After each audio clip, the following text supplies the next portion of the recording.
when did it start and why? Sure, yeah, of course. So let's see. So we started building Ohyay, I think it was in the second week of June of last year. That's when we started writing the first lines of code. But I guess we'd been experimenting, I think we started thinking about new ideas in April, just the first week of April. It was myself and Walt, who we'll probably go see later. We're the two founders of Ohyay. And we actually were looking into camera technology and AR and other things. We're trying to start a new venture, and we didn't really know what we were doing yet, but we thought doing something with cameras and video and stuff would be cool.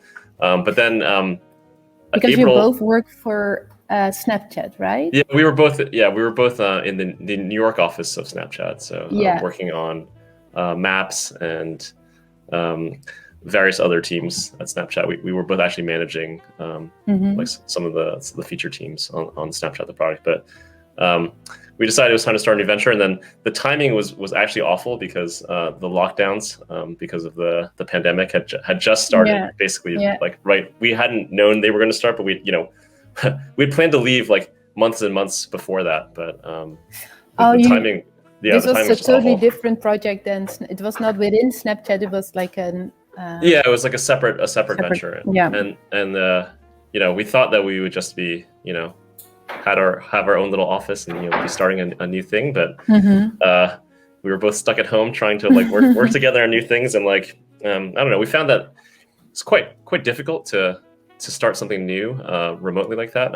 Walt and I had been working together for a long time, and we'd always been used to just sitting in the same room brainstorming and really working next to each other. So I don't know, after a couple of days of just hanging out on Google Meet and Zoom all day, I found that was very, very awkward as an office location. So we started building. We're just let's just take a week and build ourselves an office that actually makes sense, where we each have a desk and we can drop in on each other, and it feels like we're separated, but we have time. We can easily just start talking. And so we started building collaboration software where we could video chat easily and share a screen, share multiple windows, and really collaborate.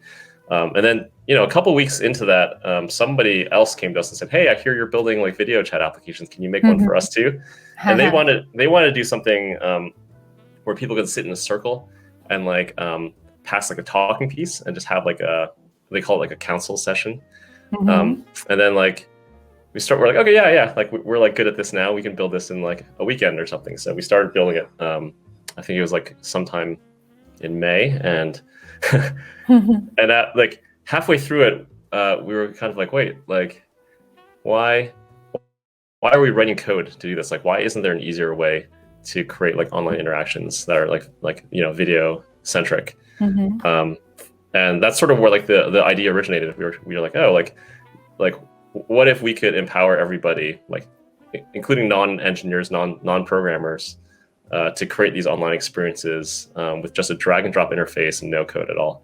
And that was sort of the origin of the idea of Ohyay. It's just can we take the interface that PowerPoint or Keynote uses, where you can drag these elements on screen and then integrate it with video, and then let people build out these spaces with rooms and all these things where people can hang out, and instead of having the tech companies and the engineers define how online interaction happens, we can let people themselves just define how they want to hang out with their friends and what they want to see and do. Yeah. So